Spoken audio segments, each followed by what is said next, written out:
Eu acho que tem um saduceu aqui dentro da igreja. Porque foi a mesma pergunta que os saduceus fizeram para Jesus há mais de 2000 anos. Tem um descendente de saduceu aqui dentro. Né? Só que os saduceus eles exageraram um pouquinho mais, né? Se você ler Mateus 22, a partir do verso 23, os saduceus foram além. Eles não falaram só 3, eles falaram assim: mestre, uma mulher teve 7 maridos. Que azar dessa mulher, né? Enterrou 7 maridos. Então eles inventaram, querem pegar Jesus. O saduceu não cria no que mesmo? Na ressurreição. Na ressurreição, mestre, já que todos a desposaram, qual deles vai ser o marido dela? Por isso que eu acho que tem um saduceu aqui, porque a pergunta foi muito parecida, só que ao invés de 7, colocou 3. Né? E a resposta de Cristo para o saduceu é a resposta à pergunta desse irmão, dessa irmã, versos 29 e 30. Respondeu-lhes Jesus: errais, não conhecendo as Escrituras, nem o poder de Deus. Porque na ressurreição, nem casam, nem se dão em casamento. São, porém, como os anjos no céu. Óbvio, eu não tenho como fazer uma teologia em cima de um verso só. Jesus deixou só esse verso. Mas o que ele dá a entender aqui para nós? Que o conceito familiar que nós temos hoje vai ser mudado. Como que é a família no céu? Bom, aqui nesse mundo pecaminoso, nós amamos mais quem? As pessoas do nosso sangue, né? Só que no céu, queridos, o amor é diferente, porque todos são, entre aspas, do mesmo sangue. Então os padrões familiares do céu serão muito diferentes. Mas eu sei qual é a preocupação por trás dessa pergunta. A pessoa está pensando assim: e se não tiver casamento, como eu vou viver sem sexo a vida eterna inteira? Eu vou lhe dizer, não se preocupe com isso. Né? Essa é a preocupação por trás da pergunta. Eu vou lhe dizer, não se preocupar com isso, por quê? Seja lá o que for o que vai acontecer, porque nós não podemos dizer, definir tudo com base num verso só, eu vou lhe dar uma razão lógica para você não se preocupar com isso.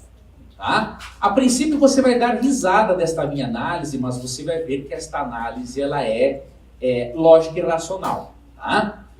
Hoje você e eu estamos longe ou perto de Deus? Longe, né? Porque nós somos criados para vermos pessoalmente com Ele, né? Para abraçar, sentar no colo do nosso pai. Ele nos criou para isso. Mesmo longe de Deus, nós desfrutamos ainda de prazeres muito bons.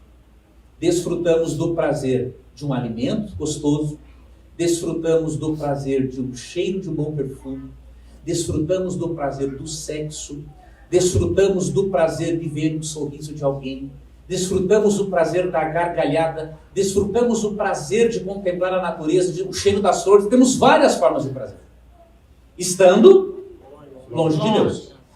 Agora, imagine, qual será o nível de prazer que você e eu experimentaremos quando estivermos ligados à fonte de todo o prazer que é Deus? Um amigo meu fez uma comparação muito interessante. Ele disse que vai ser como se tivéssemos um orgasmo pela vida eterna inteira. Então tem motivo para você se preocupar com o seu futuro? Nenhum. Então enquanto isso, aproveite bem a sua vida sexual conjugal aqui nesse mundo, né? Faça bastante sexo. Não sabemos como vai ser lá, mas você vê, já que toda a família da terra e do céu vão ser uma só, não se preocupe com isso. Você vai estar ligado à fonte de todo o prazer que é Deus. Né? Você não precisa se preocupar com isso. Então viva a sua vida e os detalhes quanto a estrutura familiar celestial, vamos entender apenas lá. Até porque nós não temos outro padrão para entendermos, né?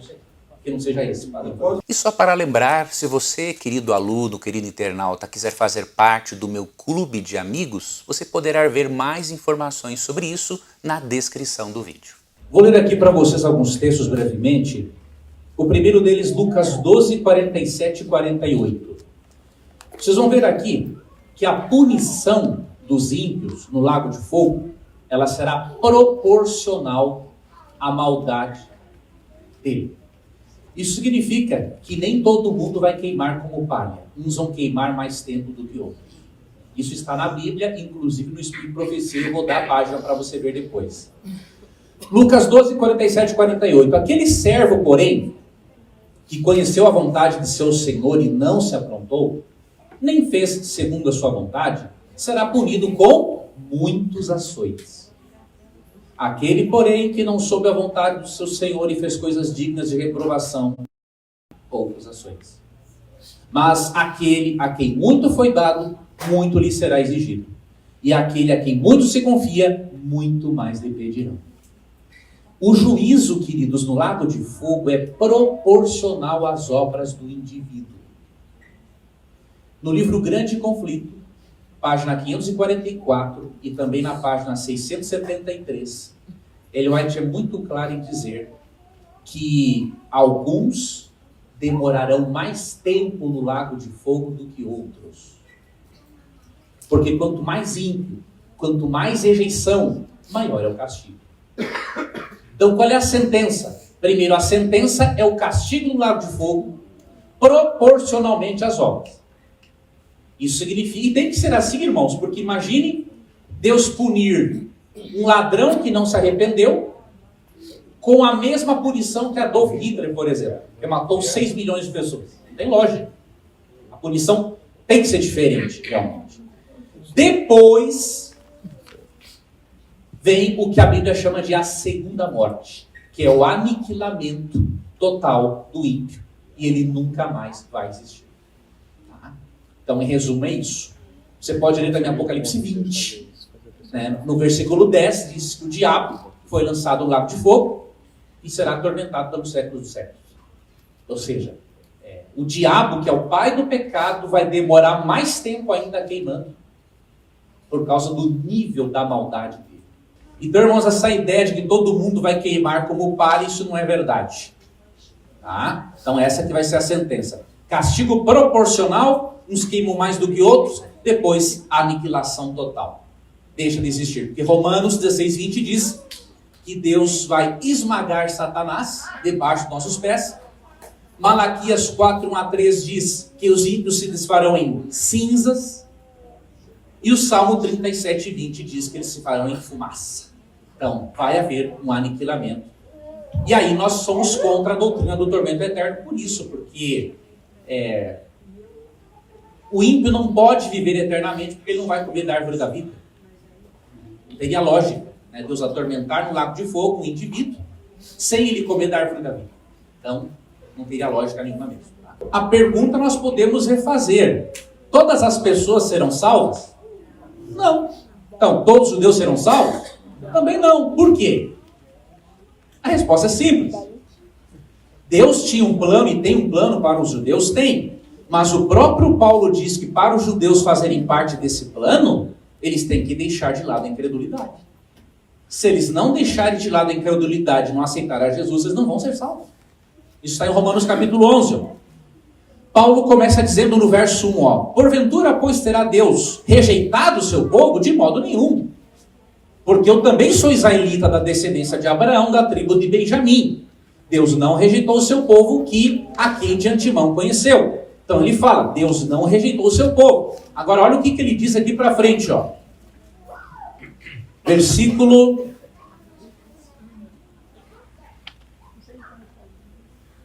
20. Bem, pela sua incredulidade foram quebrados. Está falando que os judeus são os ramos da videira, né, principal, que é Cristo. E por causa da incredulidade, esses ramos foram quebrados e nós, os gentios, digamos assim, fomos enxertados ali. Verso 22. Considerai, pois, a bondade e a severidade de Deus. Para com os que caíram, severidade. Para contigo, a bondade de Deus, se nela permaneceres. De outra sorte, também tu serás cortado. Eles também, se não permanecerem na incredulidade, serão enxertados. Pois Deus é poderoso para os enxertar de novo. Então o que acontece? Os judeus vão ser salvos? Depende. Se eles aceitarem a Cristo como Messias e como Salvador, Deus os enxerta novamente. na videira verdadeira que é Cristo, eles são salvos. Agora, se eles continuarem negando a Cristo como Salvador, não tem como ser salvo. Porque o que diz João 14,6? O que Jesus diz lá? Eu sou o caminho, a verdade e a vida. Ninguém vem ao Pai senão por mim. Então não basta ser judeu para ser salvo. Ele tem que ser um judeu, ele é um judeu, Deus tem sim um plano para ele, só que ele tem que deixar de lado a incredulidade para ser enxertado de novo na videira verdadeira. Senão, não tem. Vamos explicar, olha, aqui em Miqueias 7, verso 19, está assim, ó. Tornará a ter compaixão de nós, pisará aos pés as nossas iniquidades e lançará todos os nossos pecados nas profundezas do mar. Então o desejo de Deus é dar um perdão tão pleno ao seu povo que é comparado a jogar os pecados lá no fundo do mar. Ninguém pode mais chegar até lá, trazê-los à tona para culpar você de novo. É isso que é o significado. Agora, por que Deus vai, apesar de ter nos perdoado, por que Deus vai julgar o seu povo? Aí você tem que entender aqui a doutrina do juízo pré-advento e entender um pouquinho mais, de forma mais ampla, a doutrina do conflito cósmico entre o bem e o mal. Eu não vou me deter muito nisso agora, mas eu vou ler um texto aqui importante para você. É a própria Bíblia que diz que os filhos de Deus também passarão pelo juízo. Romanos 14, 12. Olha o que Paulo diz. Assim, pois, cada um de nós, ou seja, Paulo era ou não era cristão? Os da igreja de Roma eram ou não eram cristãos? Eram. Cada um de nós dará contas de si mesmo a Deus. E Pedro tem uma revelação muito interessante. 1 Pedro 4,17. Porque a ocasião de começar o juízo pela casa de Deus é chegada. Ora, se primeiro vem por nós, qual será o fim daqueles que não obedecem ao Evangelho de Deus? Então, há ou não há um juízo dos filhos de Deus? Há. E por quê? Se Cristo já perdoou todos os nossos pecados. A resposta é a seguinte. Se você estudar Daniel capítulo 7, versos 9 e 10, e depois versos 26 e 27, você vai ver que no tribunal de Deus estão todos os anjos ao redor do trono. E 2 Pedro 1,12 diz que os anjos anelam perscrutar o plano de salvação. O que isso nos indica? Os anjos não são oniscientes. O juízo pré-advento existe para Deus mostrar para os anjos quem realmente é de Deus e quem não é. Quem permaneceu fiel a Deus e quem não permaneceu. O propósito do juízo pré-advento não é condenar você. Mas o propósito do juízo pré-advento é mostrar aos anjos se você de fato é um amigo, uma amiga de Cristo. Porque uma coisa é um anjo olhar, o Leandro aqui de terno, explicando a Bíblia para as pessoas. Outra coisa é o coração, só Deus conhece.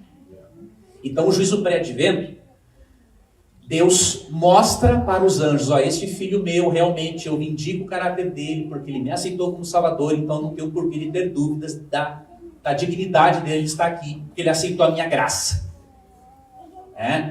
Então é por causa dos anjos. E olha que como Deus é sábio, no milênio, nós agora faremos parte do juízo. Deus vai explicar o porquê que os ímpios não foram salvos. Paulo diz em 1 Coríntios 6, 2 e 3 que vamos julgar até os anjos. E aí só depois disso é que Deus executa o ímpio no lago de fogo. Deus faz uma investigação para só depois dar a execução. Então Deus trabalha de forma organizada e lógica. Então o juízo pré-advento não indica que Deus não perdoa os pecados. Só indica que ele tem que pegar aqueles registros que ainda estão lá para que os anjos saibam que ele está lidando de forma correta com o pecado dos pecadores.